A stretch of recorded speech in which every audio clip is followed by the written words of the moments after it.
To the Kent's 5 Digital Center on this beautiful Thursday night. As we are talking right now, we are a week away from Thanksgiving. What? The final countdown has started. Henry, how crazy is that to think that we're a week away? It really is. Like, to think, like, we're already at that time of the year, we're thinking, like, holiday mode, turkey, food. One of my favorite topics I never typically talk about in news on the side of things. So when I was given this assignment, I was like, yes, like, sign me up to talk about any kind of food. Yeah, and let's talk a little bit about that assignment. When folks tune into Eyewitness News at 10 tonight, they're going to see that you went around to some culinary spots around town to find who put an interesting spin on the Thanksgiving turkey. But before we talk about that, I want to talk with you a little bit. What did your family do? Did your family do anything unique, interesting, extra tasty that just gets your nostalgic taste buds salivating when you hear Thanksgiving? That's a good question. So honestly, not really. We're pretty much the traditional kind of Thanksgiving style of family, you know, like the green bean casserole, obviously the turkey, the gravy. Yep, absolutely. All that stuffing. Yeah, right? Exactly. Oh, see, okay, so you bring up a good point. Stuffing or dressing? I say dressing, you say stuffing. I'm team stuffing, so you know, we'll leave the breaking the tie to you. So I say dressing, and that's actually my favorite part, is the dressing aspect to it. But, you know, when we came up with the story at Kins 5 in terms of Thanksgiving, we thought, okay, the typical traditional meal, let's like spice it up. You know, let's change it up a bit. And so we kind of wanted to branch out, like kind of get off the box, so to speak, like out of the box maybe is better to say, and try something different. Yeah, off the platter, I guess. Yeah, I like that. That's really good, yeah. So, and what a fun assignment for me, because obviously you could go so many different directions. Right, and especially in a place like San Antonio. Exactly, and you know, what I think is so important is that we hear, obviously, San Antonio is very multicultural. There's so many cultures out there. A lot of people cook up with, you know, different things, and getting a lot of feedback even today, you know, in teasing this story, I'm hearing about so many different things that people actually make on Thanksgiving that I'm like, wait, really? Do you still do that? What are those things that people told you that they made? So people actually make Lebanese food instead of the traditional turkey. Some people say lasagna. They go to the Italian aspect of it. Why not? Yeah, and I think it's interesting because you are hearing these conversations that everyone's so big on tradition. It's like branching out, and a lot of people do that already. Exactly. But here we're kind of exposing it to you tonight at 10. Like maybe some interesting things that you wouldn't think of. A lot of people may have heard of them. Right. I didn't necessarily think these would be great pairings for Thanksgiving. Sure. So it was eye-opening for me, to be honest with you. Yeah, and one of the things that you told me about when you went to there, we won't exactly give away where you went, but one of these places you went to, they put an interesting spin in that it was their belief that there was one ingredient that was very overlooked when it came to Thanksgiving, and to them, it seemed like the holidays for them was really had some origins in the specific ingredient, especially when it comes to the Mexican style twist on the turkey. You want to talk a little bit about that? Yeah, absolutely. So I went to, to find out just a little bit of what that twist could be, and obviously mole. Mm-hmm. So mole is a sauce that, for many of us know. It's very rich in the Mexican households and tradition and the history of it. Mm-hmm. See, when I think of mole like on enchiladas. Exactly. More chicken, pollo, right, chilaquiles. Uh-huh. Things like that. And so, like, when I think of turkey and mole, it was like, it was almost like that little scratch in the little DJ where he's like, wait, like pump the brakes. Yeah, like, hold on, what are you talking about? Uh-huh. Well, to my amazement in doing this story, I found out that mole actually originated with over 70 ingredients, which is insane to me. Yeah. Yeah, 70. And that it was actually originated to be paired with turkey. So this is not anything new. But I was like, well, for me it is, because I've never had mole necessarily with turkey. And so when I tried it, I was like, and you're looking at some of the video there, so we're like in the kitchen, and obviously we'll talk about that too as well, the different dressing that we tried. I was surprised, pleasantly surprised. It was delicious. Yeah, And you couldn't go there without trying for yourself. yeah, right? of course. And so like, and this mole that we made did not have like the 70 ingredients. It was like half of that, 35, which is still a lot. Yeah. So, I mean, I only cook with like 5 ingredients or less. When you're Yeah. talking 35, it is a lot. And I think that's one of the more interesting things you captured is all this whole table spread of just ingredients. I mean, frankly, most of them, and on that table was all the more ingredients than I cooked in any meal combined over the last 3 months, and they made it all for this mole. Right. So that's one of the things you'll have to make sure to tune in tonight at 10 to see is just the process of them putting together. It's like a craft in its own, right? Yeah, no, it really is, and it's definitely takes a lot of time, about a couple of hours, 2 hours, just for a sauce. And so, commitment, that's yes, passion, it's a craft. yes. So Culinary obviously with TV, we got to condense it into a very short amount of time. But we show you the ingredients. We kind of take you through the process, which I think is really interesting. We kind of hint a little bit on the history of it, Yeah. and you kind of see that aspect to it, which I think is important. Absolutely. So that's kind of one side. Right. So we have the mole. Yeah.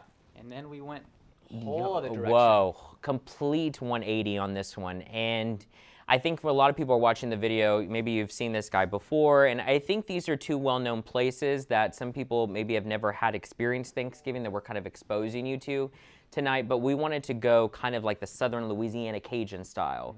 And this was really interesting because when I had wanted to find out about the story, when I wanted to inquire more about it, the guy who we spoke with who helped us with this never had made this recipe before. So he actually made this recipe specifically for this story and for Ken. So this was brand new to him. Okay. And obviously brand new to me. And so when he told me, he was like, why don't we make a shrimp and rice dressing? Sign me up. Really? That was your first? That was not mine. Because it was like, again, one of those moments where I'm like, are you sure? A shrimp and rice dressing in turkey? You had me in an explorative mood after the mole. Okay, Turkey, so. right, and that's what it was. And so I'm like, okay, you know what? I'm all about trying new things. Don't know how I feel about mixing the whole turkey with the whole shrimp and the rice in it because, again, as I mentioned, dressing is my favorite. I love the dryness of the dressing. Yeah. And I love the cornbread, the texture of it. Right. This is a complete 180 in terms Yeah. of dressing because this is not dry. It's a little bit more moist. And so it's like, I don't know. Oh my gosh. Like when I tell you the taste and the flavor in this, and then paired with the turkey, another one that I was actually blown away, seriously. And I'm not making this up because I'm like, I wasn't a fan. I wasn't so sold on it at the beginning, but completely sold right after. And And like you said, so part of this is like a sense of discovery, like only a place like San Antonio Yes. can offer. You know, the spectrum of cultures, the spectrum of culinary traditions all coming together, and also, you know, just a sense of discovery and going forward and see Yeah. what you can make with these things that you may not immediately think go together. Right. And I think for me it was important because as I told you when you asked me like, is there anything specific about that you do, you know, in terms of like Thanksgiving, we're pretty traditional, Yeah, right, as I yeah. mentioned. And so I think back growing up, pretty traditional, right? So and then obviously within Hispanic households you'll have tamales a little bit early instead of maybe Christmas. Right. Some people will have that at Thanksgiving. Yep. So all that is pretty common. But sometimes it's just interesting just to kind of branch out. Yeah. And that's what I really loved about this story because these are places in our backyard, right? And you don't, for me, I'm not going to really go out and try it unless maybe I'm assigned to, which is what happened this time. But when I did, I'm like, okay, this is what I need to do more often, you know, especially in a time like Thanksgiving. And I will say, like, okay, Thanksgiving, they're going to come at me and be like, well, Thanksgiving is about tradition, right? It only comes once a year. This is the food we're supposed to have. And that's great. I'm not saying not to. But I'm also saying, like, too, just maybe explore, change it up a little bit, you know? Like, let's just spice things up. It's easy to stick to the same thing when it's been delicious all our lives. Yes, right? Like yeah. why try something up? I think what you discovered is there's at least two reasons, and out of dozens more potentially, just across San Antonio, of places and ways to spice it up. Right. So I think that's fascinating. Yeah, no, and so just I know we pulled a question earlier on our digital side of things, asking people like what is their twist, and I was reading some of their comments on there just a bit ago, and it was really interesting hearing from people too. Like one of our viewers had put on there that they actually have a breakfast spread for Thanksgiving. Oh, interesting. Yeah, Okay. instead of like maybe the lunch or dinner kind of, big feast, they do like a breakfast buffet. Sure. I thought that was an interesting twist on Thanksgiving. You don't hear that very often. Yeah.